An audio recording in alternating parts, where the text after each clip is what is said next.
నమస్తే, welcome to Bharati news. నేను సౌందర్య. వార్తల ముందుగా హెడ్లైన్స్ చూద్దాం.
8 ఫీట్ల కన్నా ఎక్కువ ఎత్తుగల గణేష్ విగ్రహాలను ఉమ్మడి గోదావరి బ్రిడ్జ్ వద్ద నిమజ్జనం చేయాలని జిల్లా కలెక్టర్ మరియు పోలీస్ కమిషనర్ సూచించారు.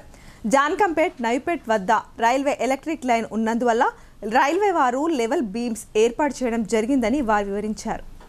నిజామాబాద్ నగరంలో జరగనున్న వినాయక నిమజ్జన ఉత్సవాల సందర్భంగా 8 ఫీట్ల కన్నా ఎక్కువ ఎత్తుగల విగ్రహాలను ఉమ్మడి గోదావరి బ్రిడ్జ్ వద్ద నిమజ్జనం చేయాలని జిల్లా కలెక్టర్ మరియు పోలీస్ కమిషనర్ సూచించారు. జాన్కంపేట్ నవిపేట్ వద్ద రైల్వే ఎలక్ట్రిక్ లైన్ ఉన్నందువల్ల రైల్వే వారు లెవెల్ బీమ్స్ ఏర్పాటు చేయడం జరిగిందని పేర్కొన్నారు. కావున 8 ఫీట్ల కన్నా ఎక్కువ ఎత్తు ఉన్న విగ్రహాలను బాసరకు వెళ్లేందుకు కష్టమైనందున బాసర కొద్ది దూరంలో ఉన్నటువంటి నందిపేట్ మండలం ఉమ్మెడ బ్రిడ్జ్ వద్ద గణేష్ నిమజ్జనం ఏర్పాటు చేయడం జరిగిందని వారు వివరించారు. ఈ విగ్రహాలను కంటేశ్వర్ బైపాస్ చౌరస్తా, మాణిక్ బండార్, మాక్లూర్, ఆంధ్రనగర్, నందిగుట్ట, నందిపేట్ మండలం ఉమ్మెడ గ్రామ సమీపంలో గల గోదావరి బ్రిడ్జికు చేరుకొని గణేష్ నిమజ్జనం చేయాలని తెలియజేశారు. బోధన్ పట్టణ పరిసర ప్రాంతాల్లో వినాయక విగ్రహ నిమజ్జనం శోభాయాత్ర కార్యక్రమం ప్రశాంతంగా ముగిసింది. శోభాయాత్రకు బోధన్ ఏసీపీ శ్రీనివాసరావు ఆధ్వర్యంలో పోలీసులు భారీ బందోబస్తు ఏర్పాటు చేశారు. బోధన్ పట్టణంలోని శక్కర్ నగర్, రాకాసిపేట్ ప్రాంతాల్లో వినాయక నిమజ్జనం శోభాయాత్ర ఊరేగింపులు ఆదివారం నాడు ప్రశాంతంగా ముగిశాయి. 9 రోజుల పాటు మండపాల్లో కొలుదీరిన వినాయక విగ్రహాల నిమజ్జనం కార్యక్రమాలు ప్రశాంతంగా ముగియడంతో అధికారులు ఊపిరి పీల్చుకున్నారు. Bodhan sub collector Vikas Mahato, municipal chairperson Thumu పద్మలు వినాయక నిమజ్జన శోభాయాత్రను ప్రారంభించారు. పురవీధుల నుండి శోభాయాత్ర సాగుతూ నిమజ్జనం ప్రశాంతంగా ముగిసింది. శోభాయాత్రకు బోధన్ ఏసీపీ శ్రీనివాసరావు ఆధ్వర్యంలో పోలీసులు భారీ బందోబస్తు ఏర్పాటు చేశారు. నిమజ్జనం ప్రశాంతంగా ముగియడంతో సహకరించిన వారందరికీ బోధన ఎంఆర్ఓ విఠల్ ధన్యవాదాలు తెలిపారు. బాన్సువాడ నియోజకవర్గంలో ఈద్ మిలాద్ ఉన్ నబీ పర్వదినాన్ని మైనార్టీ సోదరులు ఘనంగా నిర్వహించారు. వేకువజామున నమాజ్తో వేడుకలు ప్రారంభమయ్యాయి. ఇదిలా ఉండగా బాన్సువాడ పట్టణంలో మహమ్మద్ ప్రవక్త పుట్టినరోజు మిలాదున్ నబీ వేడుకలు ఘనంగా నిర్వహించారు. ఈ సందర్భంగా భారీ ర్యాలీ నిర్వహించి అన్నదానంతో పాటు జ్యూస్ పంపిణీ చేశారు. అందరూ మహమ్మద్ ప్రవక్త బోధించిన బోధనతో ముందుకు సాగాలని సదర్ ఆరిఫ్ కోరారు. జాస్నే ఈద్ మిలాద్ ఉన్ నబీ పర్వదినాన్ని బాన్సువాడ నియోజకవర్గంలోని బాన్సువాడ పట్టణంతో పాటు రుద్రూర్ మండలంలోని సులేమాన్ నగర్, రుద్రూర్, అక్బర్ నగర్ గ్రామాల్లో సోమవారం మైనార్టీ సోదరులు అత్యంత భక్తి శ్రద్ధలతో ఘనంగా నిర్వహించారు. మహమ్మద్ ప్రవక్త జన్మదిన వేడుకలను వేకువజామున నమాజ్తో ప్రారంభమైన వేడుకలు గ్రామాల్లో ప్రధాన వీధుల గుండా జెండాలను చేతబూని నారే తక్బీర్, అల్లాహు అక్బర్ అంటూ పెద్ద పెట్టున నినాదాలు చేస్తూ భారీ ర్యాలీగా ముందుకు కదిలారు. మహమ్మద్ ప్రవక్త జన్మదినాన్ని జాస్నే ఈద్ మిలాద్ ఉన్ నబీగా జరుపుకుంటారని అక్బర్ నగర్ మజీద్ సదర్ షేక్ మహమ్మద్ తెలియజేశారు. ఈ సందర్భంగా ఆయన మాట్లాడుతూ, అనంతరం కరుణామయుడైన అల్లా సర్వసమానవాళి శ్రేయస్సు కోరి శాంతిని నెలకొల్పడం కోసం ఆఖరి ప్రవక్త ముహమ్మద్ను ఎన్నుకున్నట్లు అంతిమ పవిత్ర దైవ గ్రంథం ఖురాన్లో చెప్పబడిందని పేర్కొన్నారు. మొహమ్మద్ ప్రవక్త చూపిన అడుగుజాడల్లో ప్రతి ముస్లిం సోదరులు నడవాలని సూచించారు. యువకులు మహమ్మద్ ప్రవక్త చెప్పిన మార్గంలో ప్రయాణిస్తే తిరుగులేని విజయాన్ని సాధిస్తారన్నారు. ప్రతి యువకుడు మహమ్మద్ ప్రవక్త జీవిత విశేషాలను తెలుసుకోవాలన్నారు. కార్యక్రమంలో ముస్లిం మత పెద్దలు, యువకులు, పిల్లలు పాల్గొన్నారు. బాన్స్వాడ పట్టణంలో చోరీ ఘటనలు ప్రజలను భయాందోళనకు గురిచేస్తున్నాయి. ఇంటికి తాళం వేసి బయటకు వెళ్లడమే గగనమైపోతుంది. ఇక శివారు ప్రాంతాల పరిస్థితి చెప్పనక్కర్లేదని స్థానికులు వాపోతున్నారు. కామారెడ్డి జిల్లా బాన్స్వాడ పట్టణంలో నిత్యం వరుసగా చోరీ ఘటనలు చోటు చేసుకుంటున్నాయని స్థానికులు వాపోతున్నారు. తాళం వేసి బయటకు వెళ్లాలంటేనే జంకుతున్నామన్నారు. ఇదిలా ఉండగా ఆదివారం రాత్రి పాత బాన్స్వాడలోని చైతన్య కాలనీలో గల ఓ కిరాణా దుకాణంలో దొంగలు షట్టర్ పైకెత్తి 40,000 నగదును చోరీ చేశారు. అదే కాలనీలోనే గణపతి మెడలో ఉన్న డబ్బుల దండాన్ని ఎత్తుకెళ్లారు. ఇక టీచర్స్ కాలనీలో బయట పార్కింగ్ చేసే సైకిళ్లను కూడా దొంగలు దక్కనీయడం లేదు. దొంగలు సైకిల్ ఎత్తుకెళ్తున్న విజువల్స్ సైతం సీసీ కెమెరాలో రికార్డ్ అయ్యాయి. పోలీసులు రాత్రి వేళల్లో పెట్రోలింగ్ నిర్వహించి దొంగతనాల నుంచి కాపాడాలని కోరుతున్నామన్నారు. విద్యార్థి ఉద్యమాలను బలోపేతం చేయాల్సిన అవసరం ఉందని రాష్ట్ర పీడీఎస్యు పూర్వ అధ్యక్షులు వి భాస్కర్ అన్నారు. విద్యారంగ సమస్యలు, శాస్త్రీయ విద్యా సాధన కోసం నూతన ప్రజాస్వామిక విప్లవం, విద్యా ప్రైవేటీకరణ, కార్పొరేటీకరణకు వ్యతిరేకంగా పీడీఎస్యు నిరంతరంగా పోరాడుతూనే ఉందన్నారు. 50 వసంతాలు పూర్తి చేసుకున్న సందర్భంగా పీడీఎస్యు 50 వసంతాల లోగో ఆవిష్కరణ కార్యక్రమం నిజామాబాద్ నగరంలో జరిగింది. ఈ సందర్భంగా పీడీఎస్యు పూర్వ రాష్ట్ర అధ్యక్షులు వి భాస్కర్ మాట్లాడుతూ 1974 సంవత్సరంలో పీడీఎస్యు ఏర్పడిందని, గత 50 ఏళ్ల కాలంలో విద్యారంగ సమస్యలు, శాస్త్రీయ విద్యా సాధన కోసం, వైద్య ప్రైవేటీకరణ, కార్పొరేటీకరణకు వ్యతిరేకంగా పీడీఎస్యు విద్యార్థి సంఘం పోరాడుతూ వస్తుందని చెప్పారు. 50 ఏళ్లలో జార్జ్ రెడ్డి, జంపాల చంద్రశేఖర్ ప్రసాద్, రంగవల్లి మరియు ఎందరో విద్యార్థులు తమ ప్రాణాలను బిగిపిడికలి జెండా కోసం తమ ప్రాణాలను తృణప్రాయంగా అర్పించారన్నారు. పోరాట వారసత్వాన్ని కొనసాగించాలని అక్టోబర్ 24న జరిగే పీడీఎస్యు శతాబ్దోత్సవ సభను పూర్వ, ప్రస్తుత పీడీఎస్యు కార్యకర్తలు జయప్రదం చేయాలని భాస్కర్ పిలుపునిచ్చారు. కార్యక్రమంలో పూర్వ పీడీఎస్యు నాయకులు వి భాస్కర్, పరుచూరి శ్రీధర్, దాసు, పోచయ్య, పురుషోత్తం, అరుణ, ఆకుల నారాయణ, రమేష్, సరిత, అన్వేష్, రవి, ప్రస్తుత పీడీఎస్యు జిల్లా అధ్యక్ష కార్యదర్శులు ఆర్ గౌతమ్ కుమార్, జన్నారపు రాజేశ్వర్ తదితరులు పాల్గొన్నారు. 50 వసంతాలను జరుపుకుంటున్నటువంటి ప్రస్తుత తరం చెందినటువంటి పీడీఎస్యు తరానికి విద్యార్థులకు పూర్వ విద్యార్థులుగా అభినందనలు తెలియజేస్తున్నాము. గత మా అనుభవాలని ఇప్పుడు మీ కార్యాచరణని రంగరించి భవిష్యత్తులో విద్యారంగంలో వస్తున్నటువంటి నూతన మార్పుల ఎడల, విద్యార్థుల్లో వస్తున్నటువంటి మానసిక స్థితిగతుల్లో వస్తున్నటువంటి మార్పుల ఎడల దానికి అనుగుణమైనటువంటి పటిష్టమైనటువంటి కార్యాచరణని మీరు ఈ 24 అక్టోబర్న తీసుకుంటారని, అదేవిధంగా భవిష్యత్తులో మరింత ఉత్తేజకరమైనటువంటి విద్యార్థి ఉద్యమాలను నిర్మించడానికి మా సహకారాన్ని కూడా తీసుకుంటూ మమ్మల్ని అందరినీ ముందుకి మరింతగా ఉత్సాహపరుస్తారని భావిస్తూ ఈ అక్టోబర్ 24న పూర్వ విద్యార్థులుగా మనందరము కూడా ఇప్పుడున్నటువంటి విద్యార్థులకు పూర్తి సహాయ సహకారాలను అందిస్తూ ఈ కార్యక్రమాన్ని విజయవంతం చేయాలని అందరికీ ఇప్పుడు ఈ సమావేశం తరపున ఉపాధ్యాయ సంఘాల్లో అతిపెద్ద యూనియన్ అయిన పీఆర్టీయూ జిల్లా సంఘానికి జరిగిన ఎన్నికల్లో అధ్యక్షునిగా పొద్దుటూరి మోహన్ రెడ్డి మరోసారి ఘన విజయం సాధించారు. ఈ సందర్భంగా ఆయన మాట్లాడుతూ ఉపాధ్యాయుల సంక్షేమానికి కృషి చేస్తానని చెప్పారు. పీఆర్టీయూ జిల్లా అధ్యక్షుడిగా రెండోసారి పొద్దుటూరి మోహన్ రెడ్డి గెలుపొందారు. ఆదివారం నిజామాబాద్ జిల్లా కేంద్రంలో ఓ ఫంక్షన్ హాల్లో జరిగిన పీఆర్టీయూ జిల్లా నూతన కార్యవర్గ ఎన్నికల ప్రక్రియ ఆదివారం రాత్రి వరకు కొనసాగింది. ప్రధానంగా అధ్యక్షుని రేసులో అధ్యక్షునిగా తాజా మాజీ అధ్యక్షులు మోహన్ రెడ్డి, కృష్ణారెడ్డిల మధ్య పోటీ కొనసాగింది. 195 ఓట్లకు గాను 188 మంది ఆఫీస్ బేరర్లు తమ ఓటు హక్కును వినియోగించుకున్నారు. మొత్తం 4 రౌండ్ల పాటు కొనసాగిన ఓట్ల లెక్కింపులో కృష్ణారెడ్డిపై అత్యధిక మెజారిటీ మోహన్ రెడ్డి 137 ఓట్లతో జిల్లా అధ్యక్షునిగా గెలుపొందారు. అదేవిధంగా జనరల్ సెక్రటరీగా 3 పోటీలో ఉండగా ఎం వెంకటేశ్వర్ గౌడ్, ఏ శంకర్లపై గంగోని కిషన్ 101 ఓట్ల మెజారిటీతో గెలుపొందారు. అసోసియేట్ అధ్యక్షులుగా అంకం నరేష్, గంట అశోక్లు ఎన్నికయ్యారు. మహిళా అసోసియేట్ అధ్యక్షురాలుగా టి సరిత ఎన్నికయ్యారు. ఉపాధ్యక్షులుగా చిలక శ్రీనివాస్, లక్ష్మీనారాయణ, రఘువీర్, శ్రీనివాస్ గౌడ్, జగదీశ్వర్ గౌడ్లు ఎన్నికయ్యారు. మహిళా ఉపాధ్యక్షురాలుగా వరలక్ష్మి ఎంపికయ్యారు. కార్యదర్శులుగా గంగాధర్, కృష్ణమోహన్, రాజేశ్వర్, వేణు, మాధవరావు, శ్రీనివాసులతో పాటు మహిళా కార్యదర్శిగా సుజాత్ ఎన్నికయ్యారు. పిఆర్టీయు జిల్లా అధ్యక్షులుగా రెండోసారి ఎన్నికైన మోహన్ రెడ్డి ఆయన అనుచరులు సంబరాలు చేసుకున్నారు. అనంతరం ఎన్నికల అధికారులు గెలుపొందిన వారికి నియామక పత్రాలను అందించారు. వారి చేత ప్రమాణ స్వీకారం చేయించారు. నగరంలోని లలితానగర్లో గల గణేష్ మండలిలో వినాయక నవరాత్రులు అంగరంగ వైభవంగా జరుగుతున్నాయి. నవరాత్రుల చివరి రోజైన 9వ రోజు పూజా కార్యక్రమాలు అత్యంత వైభవోపేతంగా నిర్వహించి మొక్కులు తీర్చుకున్నారు. నగరంలోని లలితానగర్లో గల గణేష్ మండపంలో గణపతి నవరాత్రుల సందర్భంగా కాలనీవాసులు ప్రత్యేక పూజా కార్యక్రమాలు నిర్వహించారు. కార్యక్రమంలో ముఖ్యంగా భక్తులను ఆకట్టుకునే విధంగా ప్రతిరోజు క్విజ్తో పాటు పలు సాంస్కృతిక కార్యక్రమాలు కాలనీవాసులు నిర్వహించారు. 9వ రోజు అన్నదాన కార్యక్రమం నిర్వహించగా మహిళల ఐక్యత, పురుషుల సోదరభావం, పిల్లల అంకిత భావంతో స్వయంగా వంటలు చేసి భక్తులకు వడ్డించారు. కాలనీవాసులు నిర్వహించిన ఇలాంటి ఎన్నో కార్యక్రమాలు కనువిందు చేశాయి. నిజామాబాద్ జిల్లా వర్ణి మండలం మల్లారం సమీపంలో జరిగిన రోడ్డు ప్రమాదంలో ఒకరు మృతి చెందగా ఆయన భార్య తీవ్ర గాయాలతో ఆసుపత్రి పాలైంది. ఘటనా వివరాలు ఈ విధంగా ఉన్నాయి. బాల్కొండ నియోజకవర్గంలోని మెండోరా మండలం దూస్గం గ్రామానికి చెందిన అప్పల మురళి విధి నిర్వహణలో బిచ్కుంద ఎంపీడీఓ కార్యాలయంలో అటెండర్గా విధులు నిర్వహిస్తున్నాడు. ఆదివారం, సోమవారం సెలవు దినం కావడంతో సొంతూరు దూస్గంకు వచ్చాడు. మంగళవారం నాడు ప్రజాపాలన దినోత్సవం కావడంతో కార్యాలయంలో ఏర్పాట్లు చేసేందుకు ఉదయం భార్యతో కలిసి బైక్పై దూస్గం నుంచి బిచ్కుందకు బయలుదేరాడు.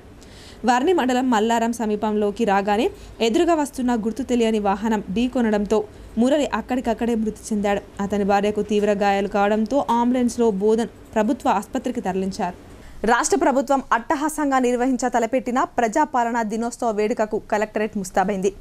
రాష్ట్ర ఖనిజ అభివృద్ధి సంస్థ చైర్మన్ అనిల్ ఈరవత్రి ముఖ్య అతిథిగా పాల్గొని త్రివర్ణ పథకాన్ని ఆవిష్కరించనున్నారు. రాష్ట్ర ప్రభుత్వం అట్టహాసంగా నిర్వహించ తలపెట్టిన ప్రజాపాలన దినోత్సవ వేడుకకు సమీకృత జిల్లా కార్యాలయాల సముదాయం ముస్తాబైంది. మంగళవారం నిర్వహించనున్న ఈ వేడుకల కోసం అధికార యంత్రాంగం అన్ని ఏర్పాట్లను పూర్తి చేసింది. రాష్ట్ర ఖనిజ అభివృద్ధి సంస్థ చైర్మన్ అనిల్ ఈరవత్రి ముఖ్య అతిథిగా పాల్గొని త్రివర్ణ పథకాన్ని ఆవిష్కరించి పోలీసుల గౌరవ వందనం స్వీకరించనున్నారు. ప్రజాప్రతినిధులు, పూర్వ ప్రముఖులు విచ్చేయనున్న నేపథ్యంలో ఎలాంటి లోటుపాట్లకు తావులేకుండా పకడ్బందీ ఏర్పాట్లు చేశారు. Collector Rajiv Gandhi Hanumanthu, police commissioner Kalmeshwar, నగరపాలక సంస్థ కమిషనర్ మకరత్, అదనపు కలెక్టర్ కిరణ్ కుమార్ తదితరులు ప్రజాపాలన దినోత్సవ తుది ఏర్పాట్లను సోమవారం క్షేత్రస్థాయిలో పరిశీలించారు. వేదిక ఆహుతులకు సీటింగ్ ఏర్పాట్లు తదితర వాటి గురించి సంబంధిత శాఖల అధికారులకు కలెక్టర్ సూచనలు చేశారు. ఈ మేరకు అధికారులు విస్తృత ఏర్పాట్లు చేశారు. కలెక్టర్ వెంట అదనపు DCP Kishan, collectorate AO Prashanth, పర్యవేక్షకుడు పవన్ తదితరులున్నారు. 9 రోజుల పాటు మండపాల్లో కొలువై ప్రత్యేక పూజలు అందుకున్న విఘ్నేశ్వరుడు నిమజ్జనానికి బయలుదేరాడు. ప్రత్యేకంగా అలంకరించిన రథాలలో బాజా భజంత్రీలతో గ్రామంలోని పుర వీధుల గుండా భక్తులకు దర్శనమిచ్చాడు. నిజామాబాద్ జిల్లా ఎడపల్లి మండలంలోని జాన్కంపేట్ గ్రామంలో ఆదివారం రోజు సాయంత్రం వినాయక నిమజ్జనం శోభాయాత్ర గ్రామ పెద్దలు అందరూ కలిసి కన్నుల విందుగా నిర్వహించారు. గ్రామ పంచాయతీ కార్యదర్శి ప్రేమ్దాస్ జెండాను ఊపి రథయాత్రను ప్రారంభించారు. డప్పు వాయిద్యాలతో, బాజా భజంత్రీలతో శోభాయాత్ర కొనసాగింది. ఈ కార్యక్రమంలో గ్రామ పెద్దలు, యువకులు, మహిళలు అధిక సంఖ్యలో పాల్గొన్నారు. ఎడపల్లి మండలం జాన్కంపేట గ్రామంలో 9 రోజులు వినాయక చవితి జరుపుకున్నాము ఘనంగా భక్తి శ్రద్ధలతో. ఎడపల్లి మండలం జాన్కంపేట గ్రామంలో 9 రోజులు వినాయక చవితి భక్తి శ్రద్ధలతో అందరం జరుపుకున్నాము. దీనికి అనుగుణంగా గ్రామ పెద్దలు, పిల్లలు అందరూ కలుసుకొని ఇంటింటా మేము కలుసుకొని మంచికి తల వేసుకొని ఊరి మీద ఒక రథం ఏర్పాటు చేస్తాము. ఒక 3 ట్రాక్టర్లు అందరూ కలిసికట్టుగా రథం తీస్తాము. అశోక్ సాగర్ వినియోగం చేస్తాం. దీనికి పోలీస్ బందోబస్తు వాళ్ళు సహకరించారు. దీనికి ముఖ్యంగా విశ్వనాథ్ శెట్టి ఫాస్ట్ డీలర్ విశ్వనాథ్ శెట్టి ఆయన కొడుకు నరసింహ శెట్టి రథం ఖర్చు ప్రతి సంవత్సరం ఒక 10,000 9,000 ఖర్చు ప్రతి సొంతగా స్వచ్ఛందంగా ఆయన పెడతాడు రథం డెకరేషన్ ఖర్చులకు. ఆయనకు సుగా మా ఊరి తరఫున నరసింహ శెట్టి కృతజ్ఞతలు. ఉపాధి కోసం గల్ఫ్కు వెళ్లిన 30 ఏళ్ల సున్నం రమేష్ గుండెపోటుతో మరణించాడు. మృతదేహాన్ని స్వగ్రామానికి రప్పించాలని రాష్ట్ర ప్రభుత్వాన్ని బాధిత కుటుంబీకులు వేడుకున్నారు. ఇందల్వాయి మండల కేంద్రానికి చెందిన 30 ఏళ్ల సున్నం రమేష్ అనే యువకుడు ఉపాధి కోసం గల్ఫ్ దేశానికి వెళ్లి గుండెపోటుతో మృతి చెందాడు. దుబాయ్లో పనిచేసుకుంటున్న సున్నం రమేష్ బాత్రూంలో స్నానం చేస్తుండగానే అకస్మాత్తుగా గుండెపోటు రావడంతో అక్కడికక్కడే మరణించడం జరిగిందని అతని స్నేహితులు తెలిపినట్లు సమాచారం. శనివారం ఉదయం మృతుని తల్లి భారతికి తెలియడంతో వారి కుటుంబం కన్నీటి పర్యంతమయ్యారు. మృతుని తల్లి, సోదరులు విలపిస్తూ మృతుడు రమేష్ శవాన్ని స్వదేశానికి తొందరగా రప్పించాలని రాష్ట్ర ప్రభుత్వం Nizamabad rural MLA doctor Bhupathi Reddy చొరవ తీసుకోవాలని కోరారు. నరేష్ నిన్న గల్ఫ్లో ఆటోతో చనిపోయిన మా తమ్ముడు సున్నం రమేష్ గత 4 సంవత్సరాల క్రితము బతుకు తెరువు కోసం పోయిండు. అయితే అక్కడ ఆజాద్ వీసా అని ఎక్కడైనా పని చేసుకునే సదుపాయం ఉంది. ఆ వీసా మీద పని చేసుకుంటూ 4 సంవత్సరాల నుంచి గడపడం జరిగింది. మధ్యలో కొన్ని కాంట్రాక్ట్లు పట్టుకున్న వాళ్ళు డబ్బులు ఇవ్వలేక అతనికి తిండికి వెళ్ళాక పరిస్థితి మాకు చెప్పాలి. అయితే అతని పరిస్థితి మాకు చెప్పలేక అక్కడ ఉన్న వేరే వాళ్ళకు దోస్తులకు చెప్పుకుంటూ కొందరు డబ్బులు ఇచ్చేవాళ్ళు ఇవ్వలేక మనసులో బెంగ పెట్టుకొని పడుకున్న జాగాన్ని చనిపోవడం జరిగింది. అక్కడ ఉన్న రూమ్ పక్క వాళ్ళు ఇట్లా మీ తమ్ముడు చనిపోయినంటే మేము నమ్మలేకపోయాము. కొన్ని వాట్సాప్లో ఫోటోలు వీడియోలు పంపిస్తే దాన్ని చూసి నిన్న 12 గంటలకు అన్నట్టు నాకు తెలిసింది. అక్కడ ఉన్న మా మిత్రులకు కూడా చెప్పి కొద్దిగా కనుక్కోమని పంపించడం జరిగింది. వాస్తవమే చనిపోయాడు అని చెప్పారు. దీన్ని ఈరోజు రేపు అక్కడ హాలిడే ఉందట. దాన్ని ఫార్మట్ ఏదైనా ఉంటే ఒక 1 వీక్ టైం పడుతున్నారు. కాబట్టి ఇక్కడ మా పరిస్థితి కూడా అంతంత మాత్రం ఉంది. స్థానిక ఎమ్మెల్యే గారు కానీ గవర్నమెంట్ కానీ కొంచెం చొరవ తీసుకొని త్వరగా మా తమ్ముడి బాడీ హైదరాబాద్లో సీఎం రేవంత్ రెడ్డి ప్రారంభించిన హైడ్రాను జిల్లాలో సైతం ప్రారంభించాలని ప్రజలు వినతులు ఇవ్వడంతో నగరపాలక సంస్థ మేల్కొంది. మున్సిపల్ కమిషనర్ ఆధ్వర్యంలో ఆక్రమణలను గుర్తించేందుకు ఎన్ఫోర్స్మెంట్ రంగం సిద్ధం చేసుకుంది. నిజామాబాద్ నగర పాలక సంస్థ పరిధిలో ప్రభుత్వ స్థలాల ఆక్రమణలపై చర్యలకు యంత్రాంగం సన్నద్ధమైంది. నగర శివార్లోని చెరువు శిఖాలు, నాలాల కబ్జాలపై దృష్టి సారించింది. వాణిజ్య సముదాయాల సెలార్లలో నిర్వహించే వ్యాపారాలను కట్టడి చేయనుంది.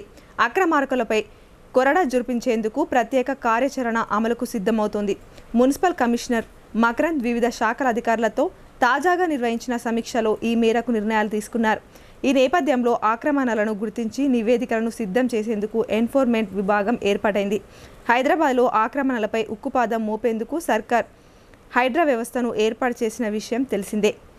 అదే తరహా చర్యలు నగరంతో పాటు జిల్లాలోని పట్టణాల్లో కూడా చేపట్టాలని సీఎం రేవంత్ రెడ్డికి ప్రజల నుంచి ఫిర్యాదులు, విజ్ఞప్తులు అందుతున్నాయి. వచ్చే రోజుల్లో హైడ్రా తరహా కార్యాచరణ ఉండే అవకాశం ఉందని ప్రచారం సాగుతోంది. ప్రభుత్వం నుంచి అధికారిక ఆదేశాలు రానప్పటికీ ముందస్తుగానే నగరపాలక సంస్థ మేల్కొంది. దీంతో బోధన్ రోడ్లో నాలాలు, చెరువు ప్రాంతాలపై దృష్టి సారించనున్నారు. నగరం పరిధి రద్దీ ప్రదేశాల్లోని వ్యాపార సముదాయాల సెలార్ల పరిస్థితి పరిశీలించనున్నారు. ఆక్రమణలను గుర్తించి నివేదికలు సిద్ధం చేసి పెట్టుకుంటే ప్రభుత్వం ఆదేశాల మేరకు చర్యలు తీసుకోవడం సులభం అవుతుందనే ఆలోచనలో అధికారులున్నారు. ఇప్పుడు కొన్ని సంక్షిప్త వార్తలు చూద్దాం.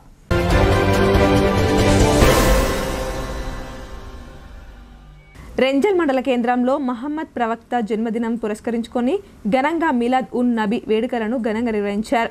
అలాగే జామా మసీద్ నుండి షాదుల్లా హుసేని దర్గా వరకు ఊరేగింపు, ప్రత్యేక ప్రార్థన నిర్వహించి అన్నదాన కార్యక్రమం ఏర్పాటు చేశారు. సెప్టెంబర్ 17న తెలంగాణ విమోచన దినోత్సవాన్ని అధికారికంగా నిర్వహించాలని తెలంగాణ రాష్ట్ర ప్రభుత్వంతో పాటు ముఖ్యమంత్రి రేవంత్ రెడ్డిని urban MLA Dhanpal Suryanarayana demand చేశారు. సందర్భంగా ఎమ్మెల్యే మాట్లాడుతూ భారతదేశానికి 1947 ఆగస్టు 15న స్వతంత్రం సిద్ధిస్తే తెలంగాణ మాత్రం హైదరాబాద్ సంస్థానంగా నిజాం నిరంకుశ నిర్బంధంలో ఉందని పేర్కొన్నారు. ఆనాడు రజకార్ల రాక్షస పాలనకు చరమగీతం పలికేందుకు బాంచన్ దొర అన్న చేతులు బంధకులు పట్టి నిజాంకు ఎదురు తిరిగిన చాకలైలమ్మ, దొడ్డి కొమరయ్య, షేక్ బదంగి లాంటి వీర వనితల పోరాట స్ఫూర్తితో బైరన్పల్లి, కడవెండి, పరకాల పల్లెలు నిజాం రజకార్ల మూకలను తరిమికొట్టిన చరిత్ర తెలంగాణ గడ్డదని ఆయన గుర్తు చేశారు. సీఎం రేవంత్ రెడ్డి రజకార్ల వారసులైన ఎంఐఎం పార్టీ నాయకులకు భయపడి తెలంగాణ విమోచన దినోత్సవాన్ని అధికారికంగా నిర్వహించకుండా తెలంగాణ ఆత్మగౌరవాన్ని ఓ వర్గం దగ్గర తాకట్టు పెట్టాలని చూస్తే ఊరుకోమని ధన్పాల్ హెచ్చరించారు.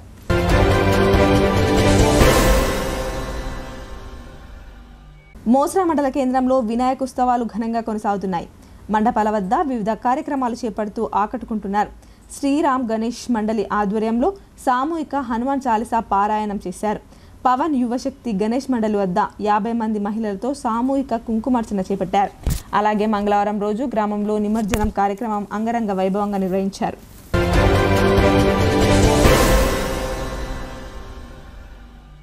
వార్తలు ముగించే ముందు హెడ్లైన్స్ మరోసారి.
ఈ వార్తలు ఇంతటితో సమాప్తం. తిరిగి ప్రసారమయ్యే వార్తల్లో మళ్ళీ కలుద్దాం. అంతవరకు చూస్తూనే ఉండండి.